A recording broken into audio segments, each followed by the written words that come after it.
Thank you, Sharon. And now we turn to that ABC News investigation into the growing questions for the Obama White House about ties to a company that got more than $500 million in federal loans and then collapsed. The FBI is on the case, and a House hearing tomorrow will explore whether taxpayers were left holding the bag when the warning signs were clear. ABC's chief investigative correspondent Brian Ross is right here. Brian. Well, Diane, the text of White House emails obtained by ABC News and the Center for Public Integrity revealed for the first time the role of senior Obama administration officials in the Solyndra loan.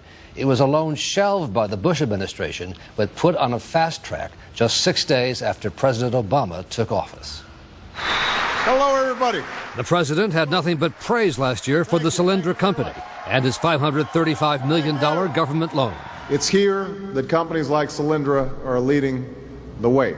But behind the scenes at the Obama administration, there had been many concerns about the Solyndra loan as aides pushed to have the president personally announce it. This deal is not ready for prime time, read one email from a White House budget analyst in March 2009, obtained by congressional investigators. Vice President Biden's chief of staff wrote then, "If you guys think this is a bad idea, I need to unwind the West Wing quickly." But the Solyndra deal was quickly pushed through, with the promise of thousands of new jobs. It makes you sick to your stomach. And at the end of the day, more than 1,000 people lose their jobs, and the taxpayers, all of us, lose $500 million.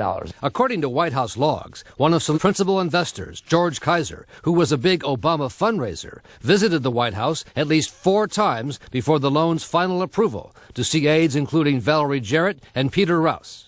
Some financial analysts who study the industry say Solyndra's business plan to build solar panels was fatally flawed from the beginning. Their price was over $6 a watt to produce the product. They were selling it at about $3. But when you looked at the numbers, it just didn't work. That was from the get-go. From the get-go, from the first time I saw it. Last month, Solyndra declared bankruptcy, laying off all of its employees.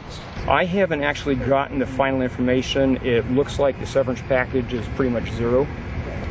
And then last week, FBI agents raided the Solyndra offices, seeking to find whether Solyndra misled the government in order to get the loan.